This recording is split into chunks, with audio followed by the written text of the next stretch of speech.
Welcome to Haunt Weekly.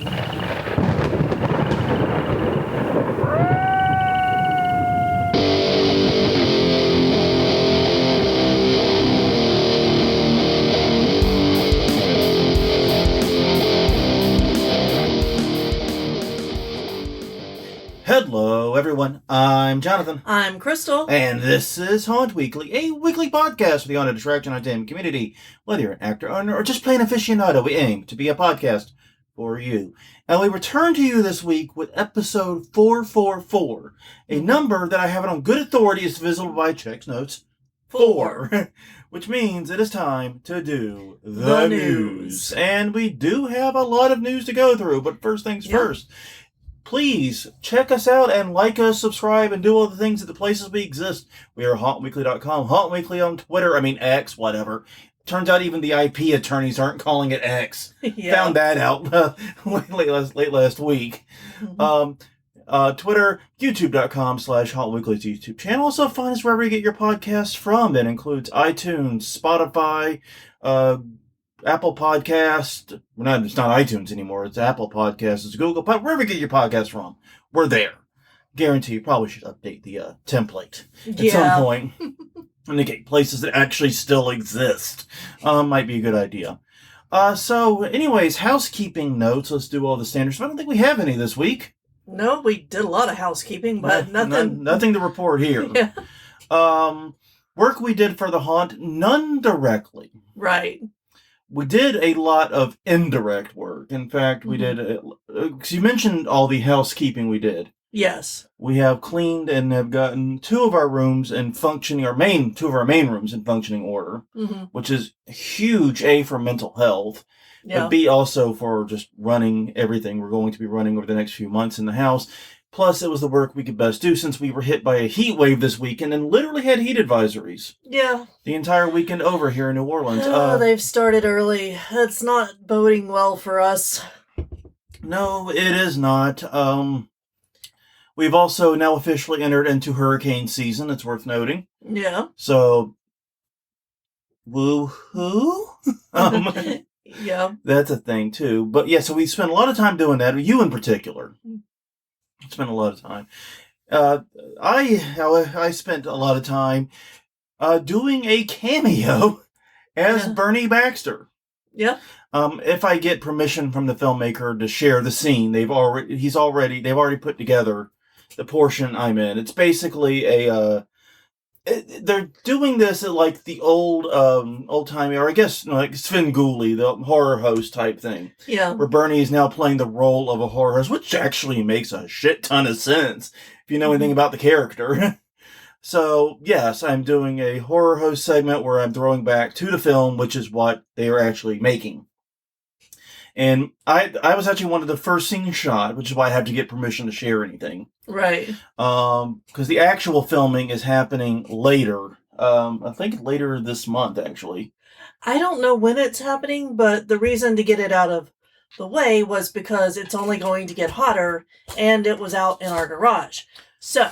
And I had to be in full Bernie getup for it. Yeah. Which, I mean, and literally we did it. My part was done in 2 takes. I'm very proud of that. It would have been 1 if I hadn't flubbed what I was throwing back to it. It's complicated. I won't get into it. But I flubbed in my own parts. So we had to do 2 takes. But even those 2 takes, which probably took like 10 minutes. Yeah. If that, right? Right. Took the silicone mask off afterward, and it was just already dripping sweat as in slobber as I did it. Yeah. It was a disgusting mess. But yes, I got to play Bernie for a few minutes in what will be a very brief scene in an upcoming local film. Yeah, if Cameo is still a thing, like the service. It is. It would be fun to have Bernie on there. I don't think you would get many people, but it would be fun. Yeah, and honestly, we could do it and like donate all the proceeds to charity. Yeah. Like make Hunters Against Hate. Yeah. We'll just, that's what we'll say. It's Pride Month too. So this all makes sense. Maybe we should do that. Open up Cameo for Bernie Baxter. Do like $10 a message, something small. Anything we make, we donate to Hunters Against Hate, because this ain't gonna be our profession. Yeah. But anyways, that could be fun. Yeah. Speaking of which. Happy Pride.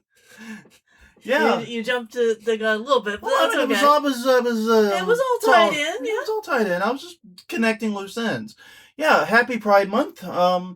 To those who celebrate and to those who are upset about Pride Month, I wish you a very uncomfortable one. Yeah. So that's about all there is to say about that. But yeah, we missed our local Rocky Horror troupe did their Pride Month midnight screenings of Rocky Horror the 31st and the 1st. However, I just found out they're also doing it at the end of the month. Ah. So we still can catch that. And I think I might actually seek that out just because that would be a great time for us to catch Rocky Horror. Yeah. Well, on that note, every week we ask a question a week. Last week we asked you what was your most entertaining haunt-related injury, and y'all had answers. Y'all had some thoughts on this. Take the lead, Crystal. All right. Rachel Boudreaux said, my favorite was when I fell out of the cemetery catwalk. I was climbing down the actor's station ladder to cover a scene while the actor went to the bathroom. I went to hold onto the styrofoam mausoleum facade for balance when I climbed down and it broke. So that's just adding ambiance to the mausoleum, honestly. But giant water bottle was hooked onto the backpack and it dragged me down all the way to the ground. Pretty sure it popped my hip out of socket. Ouch. And definitely blacked out for a few seconds. Also, this is your favorite one? Most entertaining.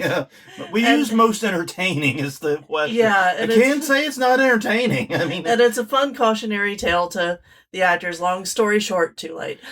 Make sure your handholds are reinforced before putting your entire weight on it. Yeah, this is an industry that we are very good at making very flimsy things look very strong. Yes. I can see why that would be a problem. So, yeah. And this was something when we went to Rise, they use ladders like this a lot to draw people in and out of scenes. And as someone with that weird fear of climbing, not heights, I'm fine being up there. And honestly, I don't mind climbing stairs. It's just ladders and things like that. And it's only the climbing bit that ever gets me. I'm like, oh, this is hell. The whole time I'm looking at it. I'm sorry, this is hell. I mean, it's beautiful, but this is hell. It's a beautiful hell, but hell. Sam Farrell, a behind-the-scenes worker, we had twisted their ankle and running between rooms and couldn't put weight on it. Before we could halt the show, a group came into the room where they immediately switched gears and pretended to be a lost customer. That's an improv for you. No. That's pretty cool. Yeah, that's a creative way to make it work. I hope they were okay and they healed neatly. Yeah. Joe Pazowski said, LOL. So, one year I was a guy, but had a small part where I would growl and scream, run! To one of the other actors before the Mad Butcher would come out running. I screamed run and gave myself a hernia. Had to have surgery 3 months later. This wasn't covered in the Zen of Screaming. No, it was not. I just want to be blunt. I know we have hyped that so many times on the show, and for good reason. Yeah. It is something you absolutely 100% should watch if you were going to be doing this type of screaming work. That didn't come up. No. The potential of hernia was not mentioned. I just have to say that right now. No. I don't seem to recall that in the one full also thing. Sounds very painful, and I'm not sure exactly how you did that, but good job.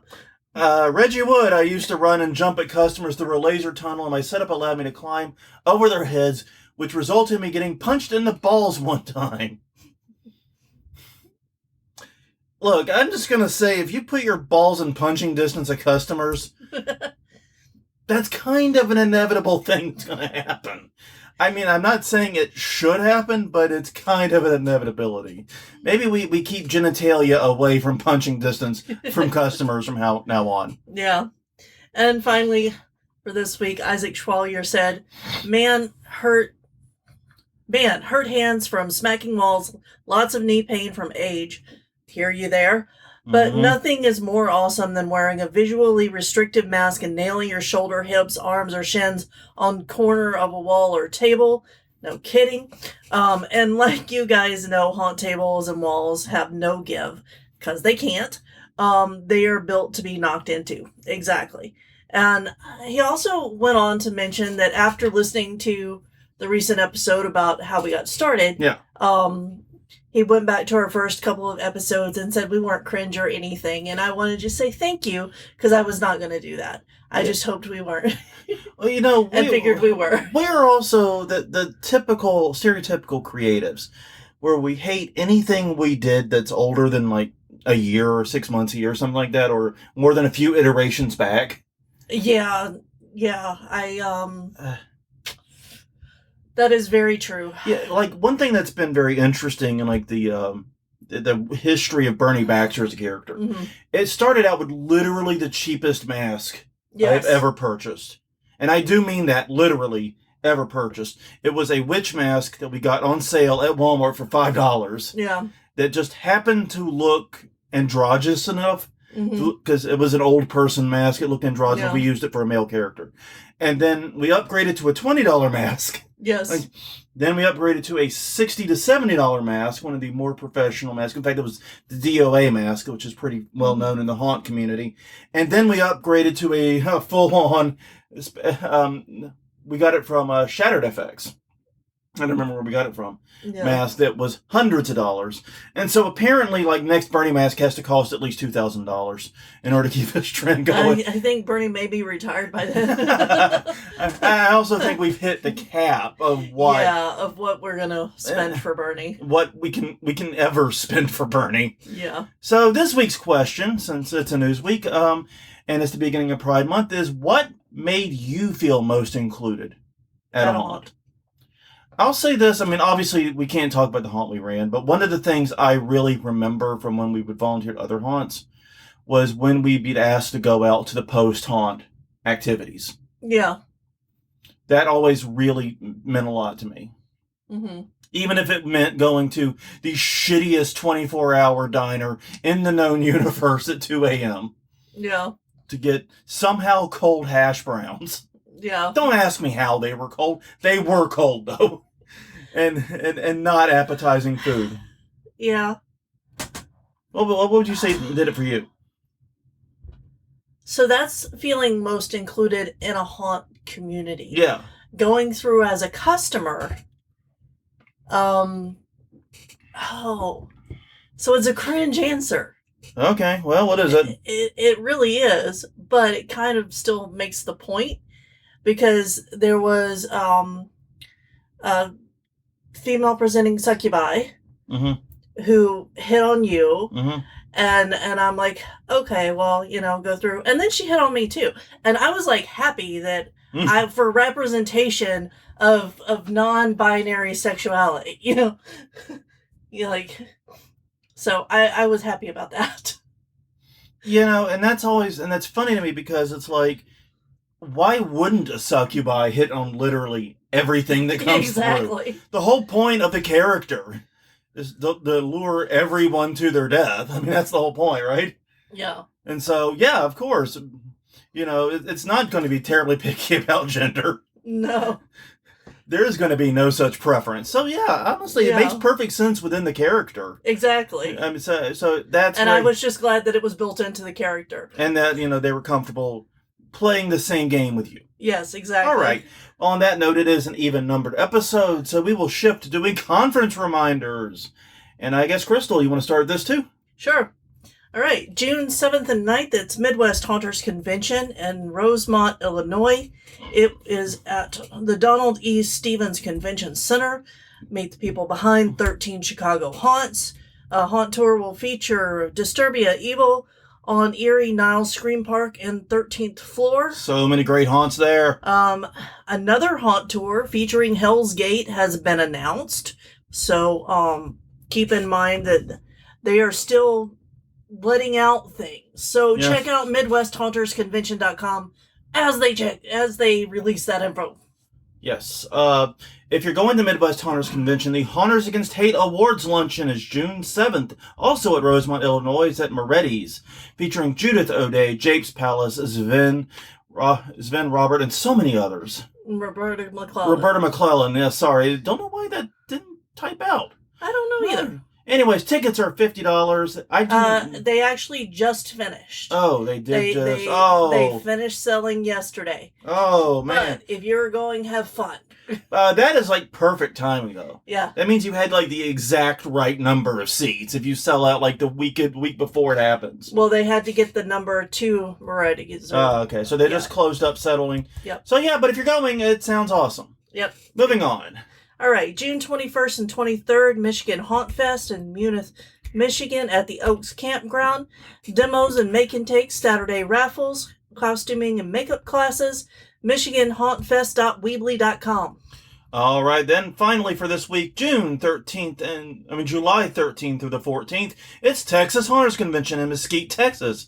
At the Mesquite Convention Center Green Trade Show floor, haunt tour with dark hour, game night, and more. TexasHauntersConvention.com for more information. Okay. Well, on that note, I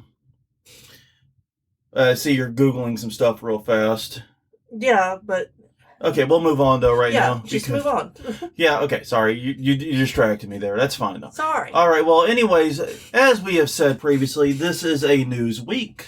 And so I guess I'll just lead into the first story, which is basically this is from Haunted Illinois posting on the Haunted Haven Facebook. Basically, in Rock Falls, Illinois, the Haunted Haven haunted attraction, unfortunately, was completely destroyed by a fire. Yeah. The long and short of it. There was a fire that happened about 2 weeks ago, happened in mid to late May. Firefighters got on the scene at 1:14 p.m. The 2-story barn had a severe fire at the top floor. They began fighting the fire. However, the barn ended up completely collapsing at 1:30 p.m. and crews had not cleared the scene until 6:10 p.m. So about 5 hours exactly from when they arrived on the scene. They did not say what the cause of the fire was. There's been no information on that. However, the big news there is that the haunted attraction is launching a GoFundMe, which we will be linking to in the show notes, in addition to the news article about it. As of right now, the GoFundMe has been going on. Let's see, it's been going on since... Sorry, I had to pull it back up. So I had it open, but then it went away for some reason. Oh yeah, it was created May 21st.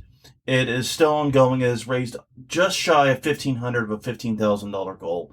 So they need all the help that we can give them. And we're going to kick in a little bit after this episode is recorded. And definitely encourage others to do the same. From all I've read on social media and in the comments in the news, this is an incredibly beloved local haunt that has been a great outlet for a lot of people. So hope that they are able to find a way to do something this year. Yeah. Because this is also, I mean, even though it's a May fire, that's fairly late in a lot of haunts construction and rebuilding cycles. So yeah, this is a tall order to get something together for September, October. Yeah, it is. Any thoughts? No, it's just a sad story. It is an incredible... I did notice that I recognized some of the names of people who donated. Yeah. On the GoFundMe. So some friends of our haunt some friends of Haunt Weekly are definitely there. Yeah, exactly. You can see the names yourself, though. Just go to the... There's go no to the, reason to pull them out, but... No, but go to the GoFundMe, and it will be linked to in the show notes. Yep. All right. Well, now it's time for a complete tone change. Yeah. Tone shift. You organized the notes. So. I know, but there wasn't that... Luckily, that was the only sad story we had. Yeah, the only truly sad story we Yeah. have. So, yeah. All right. So, Red Wings legend Darren McCarty paired up with Eloise Asylum Haunted House in Michigan on May 11th to do a celebrity ghost hunt because they actually have, the ghost hunt tours. So they did a full night where you went through the house with Darren McCarty, and the article goes into the history of the asylum, including operating as an asylum from 1839 to 1982, and it housed over 10,000 people during its run. Throughout 72 buildings, too, on 902 acres. Yeah. It's giant. I knew Eloise Asylum was big. I'd heard that many times over. I was not prepared for that big, I've got to be honest. Yeah. And it looks like they have 2,000 staff members who work it. Or did work it, yeah. When it was an asylum, yeah. It's an amazing story, and I love the idea of this event. Yeah, but I do too, because it was a nice way to bring a celebrity in who was interested in doing something new. They'd never done a ghost hunt before. So he hyped it up all over his social media. I am not a hockey fan, but I also know that region hockey is huge. So, yeah, we just watched a Phineas and Ferb that taught us all about hockey.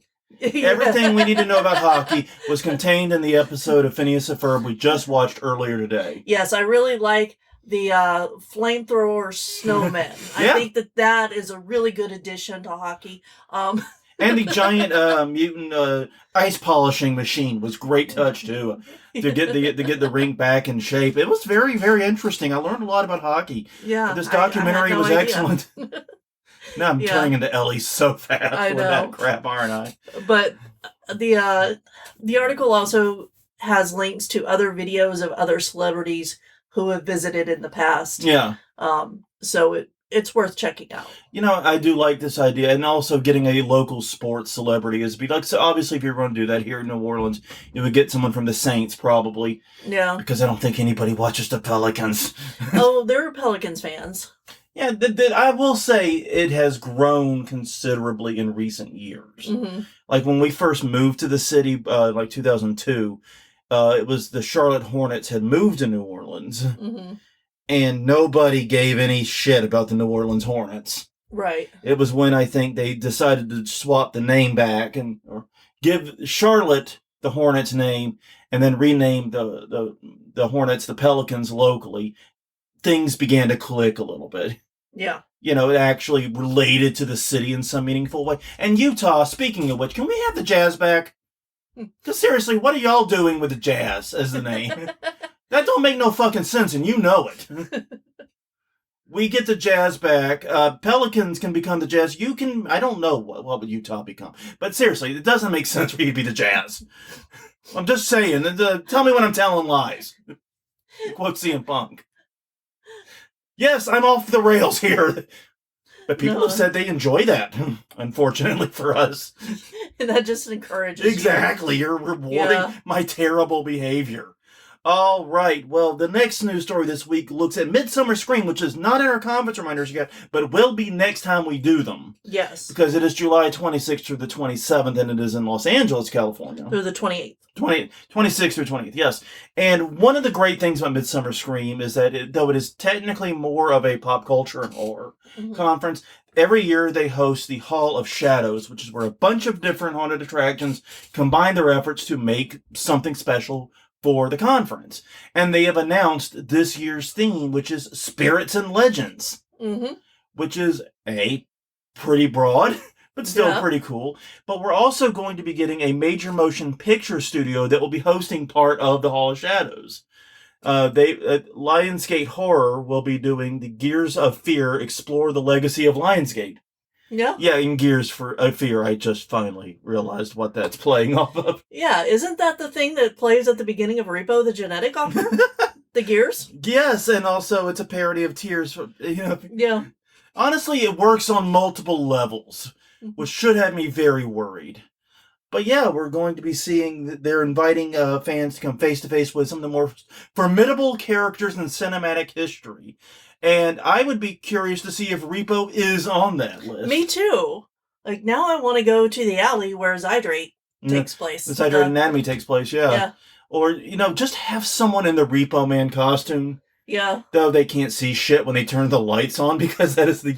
Yeah, you can... Okay, so don't get the actual costume. Get one that's functional for the actor. Yeah. Because the actual Repo costume, they actually commented multiple times that the actors that were in it, including both Terrence and... shit. Anthony Head. Anthony Head, thank you. You're welcome. I don't know why I spaced. I kept wanting to say Murray Head. No. I mean, that's the one night in Bangkok. It's his brother. I mean, I have the right family, but I kept wanting to say Murray Head. I knew that wasn't right. Mm-hmm. So yes, Anthony Head couldn't see shit when the lights were on the ice because it's blinding them. Yeah. Looks badass. Can't see shit. Maybe we should figure that one out. Maybe. You should probably put a picture of your repo display. Oh, God, yeah. In the comment for this episode. Yeah, I might do that. I have the photo that you took of it. Yeah. Because I actually now we're the proud owner of 2 posters that were used on screen in repo. Mm-hmm. So, cool. And one of them, I think, got hit with fake blood. It looks like it. It looks like it did. And it's either that or ketchup. So. It's either they were very, very sloppy. But yeah, very, very cool. Crystal did an excellent job framing them, by the way. So when we do share the photo, all credit goes to Crystal for the great framework. Because that shit is hard and I suck at it. She's really good at it. Yes, and I hate it. But but the one takeaway from art school. No, there were a few others, but yeah, but anyway, moving on. All right, Universal Orlando, HHN has started releasing things, including a different kind of night at the museum.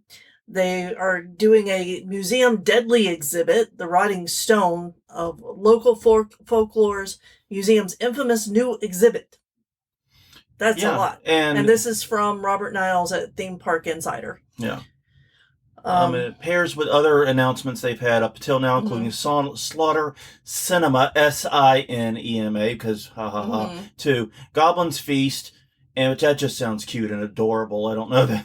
And Major Sweets Candy Factory. See, that's more disturbing sounding, I gotta be honest. But I actually looked this up because I was a little bit confused because the article made the pun off Night in the Museum. Yes. And I wanted to see if this was connected with the Night in the Museum films. Fun fact, no. It is not. However, this series actually predates the Night in the Museum films, not the book it's based upon, but predates the films. They've actually done, this is going to be at least the 3rd time they've done it, because they did it in 1997 and 1998. They've done a museum theme. So it's interesting that they're coming back almost 25, 30 years later to this idea. Mm-hmm. So I don't know. It's fascinating to me. It is. But yeah, it's great to be getting the. This is one of the things that always gets us through the summer doldrums. This podcast is talking about the HHN announcements as they come up.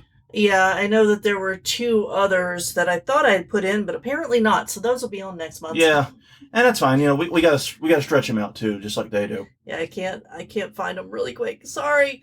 Well, on that note, we can announce, however, and can share that Disneyland has announced the dates for Oogie Boogie Bash 2024. And Jesus Christ, that's a long run. Mm-hmm. It will be going nightly from August 21st through Halloween. And this is a Disney California Adventure. It'll be Thursdays, Tuesdays, Thursdays, and Sundays during that time. Except for 9/5 and 9/8. Yeah. It's a weird schedule. It's a really weird schedule. And a really long schedule, too. Because like I said, it's going from October 21st, which means it's one day after my brother's birthday. August 21st, yes. Which I will tell the court is one day after my brother's birthday. Mm-hmm. Which his birthday is 1 week after mine. Yeah. We were born 4 years and 1 week apart. So, I don't know, man. This haunt season, and this is not the first thing, because HHN's going into August, too. It's going into, August 30th. How long is it going to be until there is Halloween shit for my birthday? Well, there is a push to go to year-round. Yeah, or tourist seasonal. I mean, but, this is a quote-unquote traditional seasonal attraction here that's going all the way back into August and going fairly deep into August, too. So, yeah, it is crazy. But basically, there's going to be a lot of neat stuff there. The Haunted Mansion will be reopening. We've talked about how it's been closed for some time. It is receiving a Nightmare Before Christmas makeover. So that'll be it's been undergoing renovation since January. Also generally includes a Halloween parade, a Disney Villains tour, a Mickey Mouse children's show, and trick-or-treating trails. So yeah, this is the strictly G-rated spooky thing. Mm-hmm. If you have little kids but want to do something Halloween, this is the alternative there. Where obviously the other theme parks, HHN, Six Flags, Not Scary Farm, etc., Exactly. all do scarier, more teen to adult attractions. Yeah, and those are also listed in this article with ratings. Yeah. Yeah, which I think is nice. A neat idea, yeah. It's nice that they promoted them. Yeah. Yeah. Honestly, I think it's other than I'm curious how far this is going to go, because I know Christmas gets earlier every year. Is Halloween going to do it too now? Well, there are many things saying that Halloween is gunning for Christmas, so to speak. But okay, I love Halloween, and I am not a Christmas fan. Uh-huh. I love Christmas as a kid, but as an adult, it and I have not gotten along at all. Mm-hmm.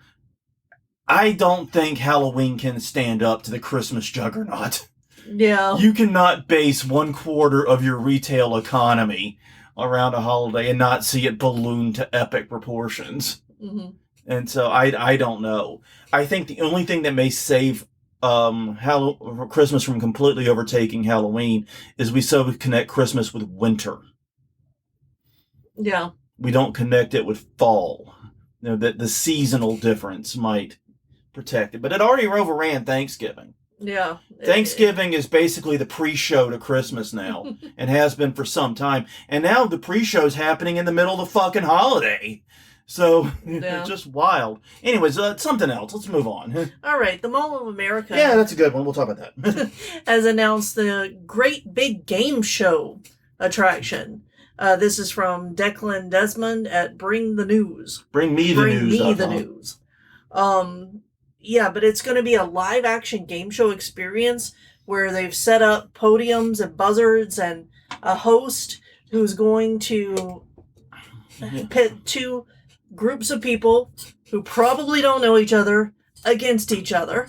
And it's made by the Escape Game team. And it's going to be located next to the Escape rooms at the Mall of America. I love this story because we have talked at great length about the struggles of the escape room industry. Mm-hmm. It was already sort of struggling and seeing the fad burn out a little bit come 2019. Then the pandemic hit, mm-hmm. and that didn't help things. And even now, it's kind of been struggling to find its footing. Experiences like this could really help revitalize it.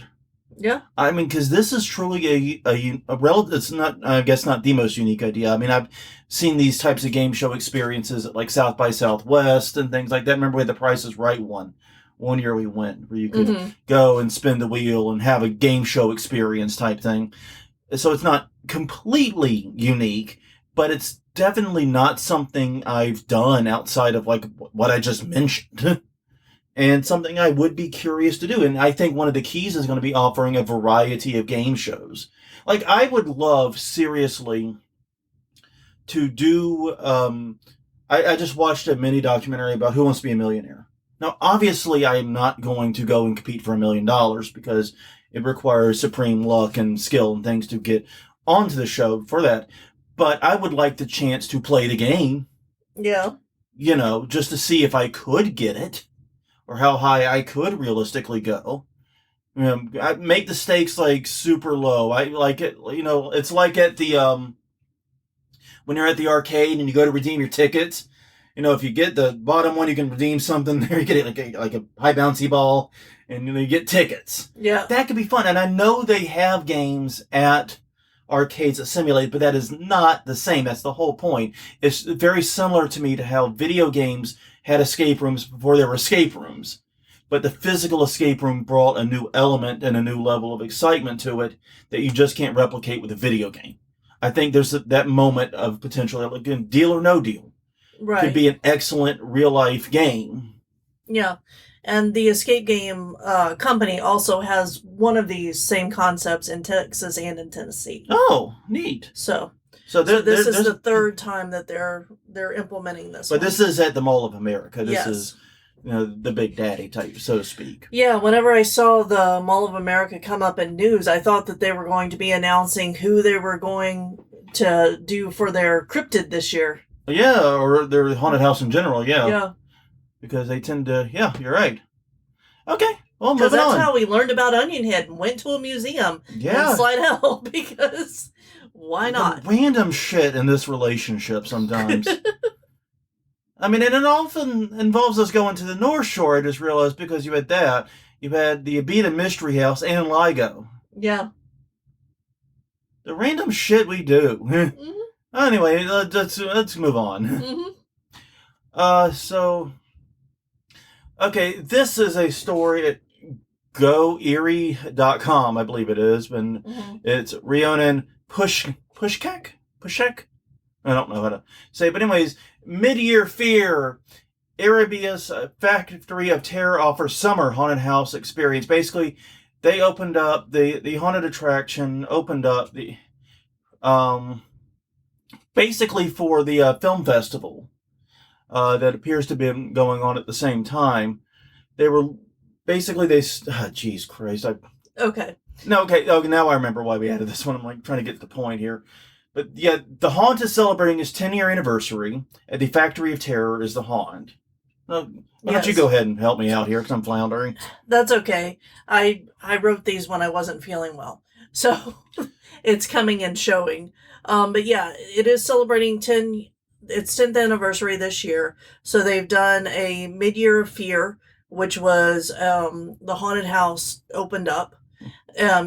They also, earlier in the year, did a horror film festival. Yes. And so they're doing more and more year-round events to get people involved. And they're being attributed to having grown the horror interest in the community just by holding multiple events throughout the year that are horror themed and related. That makes sense. Yeah. Okay. And the haunted house is located in a building that's 130 years old, about.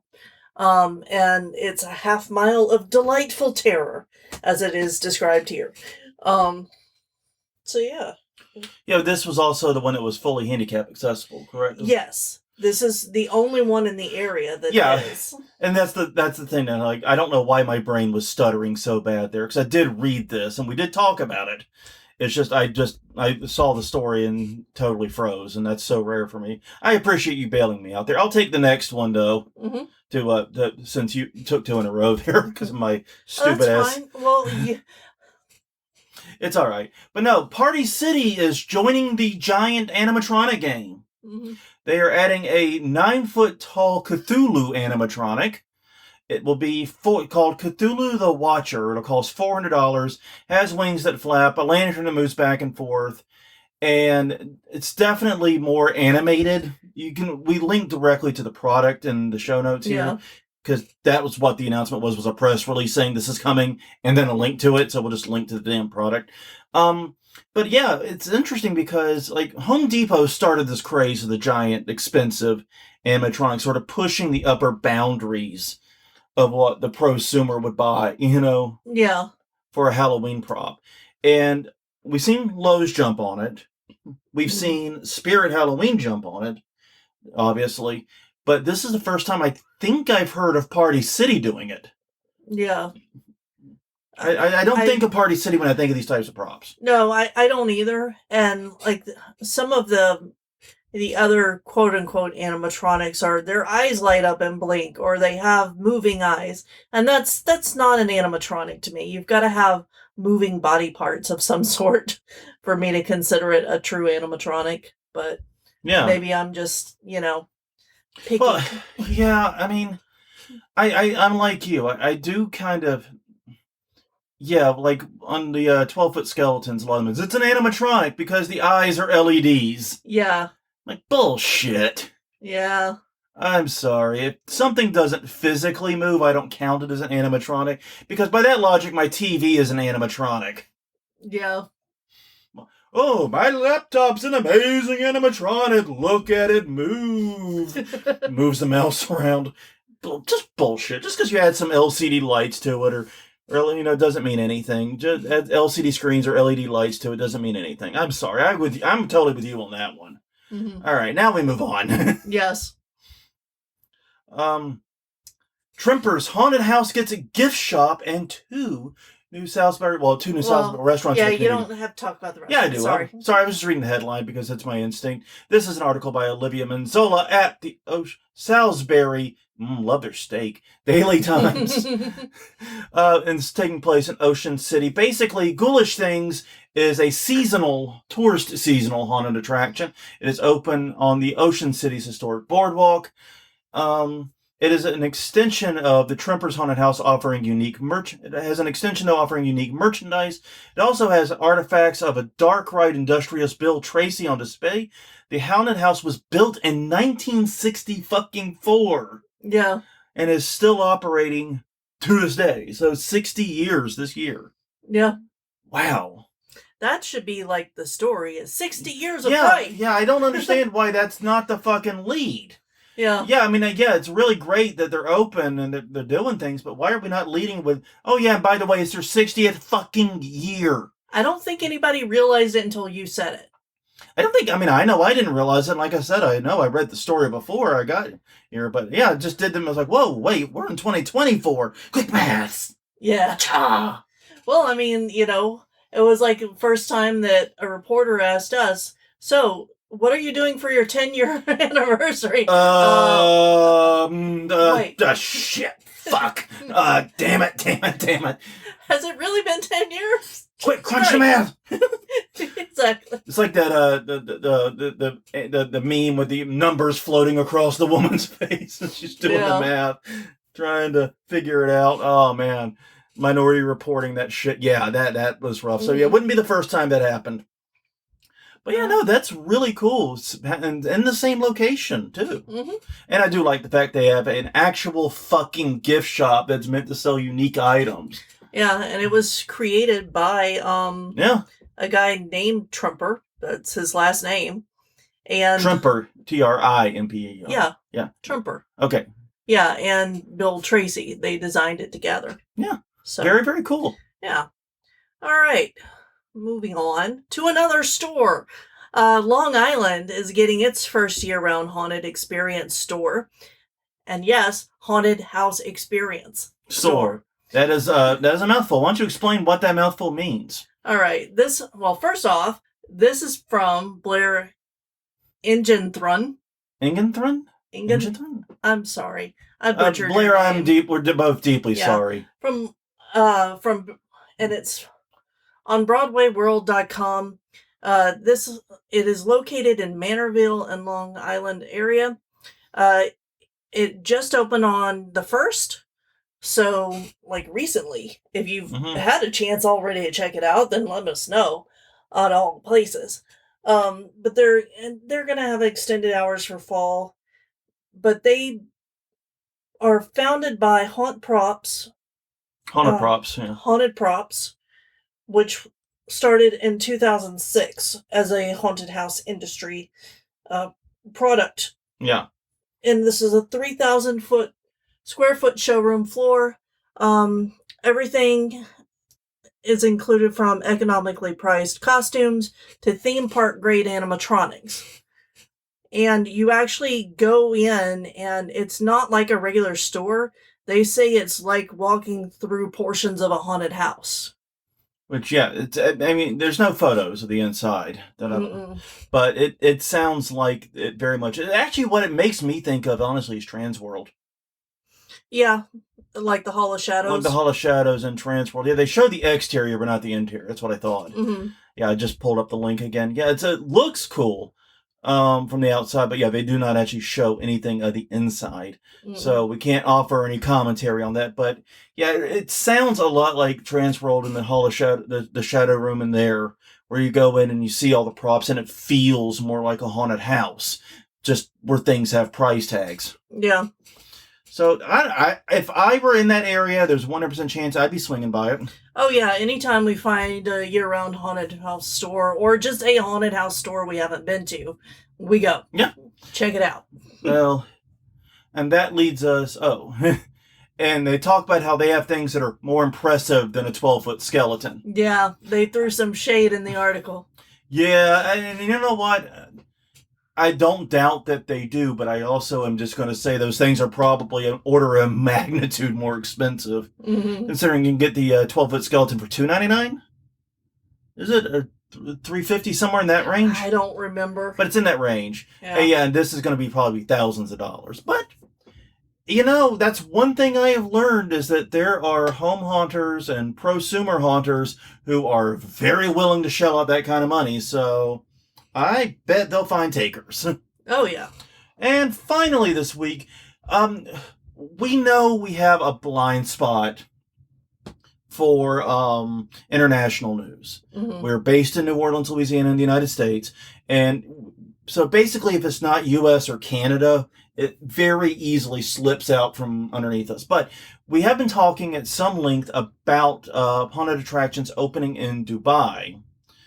And so this is an article from whatson.ae updating us on what's going on at the Mall of Dubai right now, where previously we talked about they'd opened up Hysteria. Mm-hmm. We'd actually covered that one some time ago. Well, now they're up to 7 attractions in there. That includes Hysteria, the Haunted Hotel. That one's actually inside the IMG Worlds of Adventure.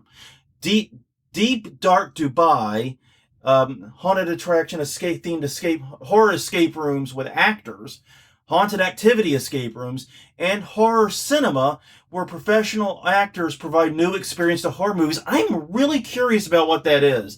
So it sounds like what the guy used to do with the shock chairs and the actors who would come down in the aisles while you were watching the horror movie. Oh, some William Castle shit. Yeah.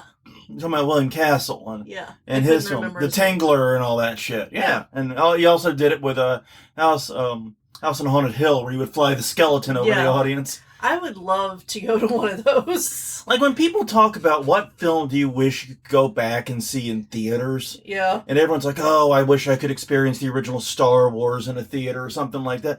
And like, I get the logic, dude. Yeah. But it's like, I have a pretty big TV and a halfway decent sound system. I mean, I don't, but I can pretend. And we could get it. Like, that's a theoretical. We could at least, if it meant enough to us, we could obtain it. So yeah, but we got things like that at home, so I don't know how much more that would really add. Mm-hmm. But going to see a William Castle film in theater when he was doing that type of stuff, that is something you cannot in any way replicate at home. Yeah.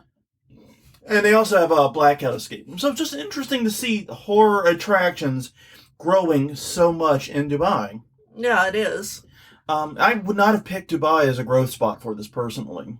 Yeah, we mentioned it whenever, like you said, when Hysteria opened. Mm-hmm. So we've been following it for a little while, and I'm glad to see that it's taking off. Yeah, and like I said, I would not have picked Dubai for various reasons.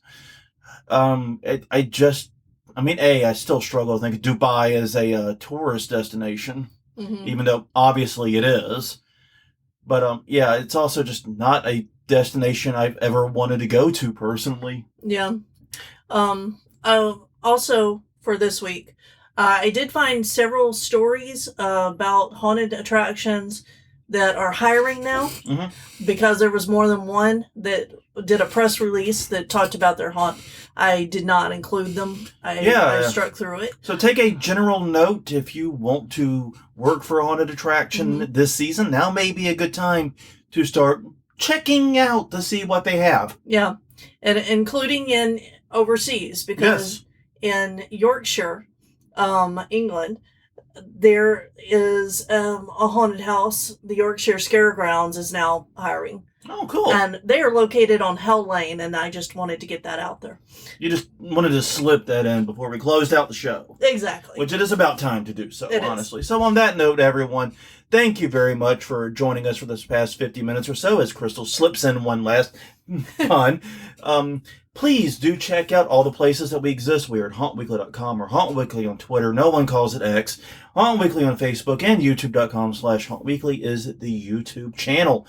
Check us out at all those fine places. You can also get us wherever podcasts are distributed, including at least all the ones that are still open. Until next time, I'm Jonathan. I'm Crystal. And we will see you all next week with not a news episode. We have no idea what it'll be, but we will see you next week.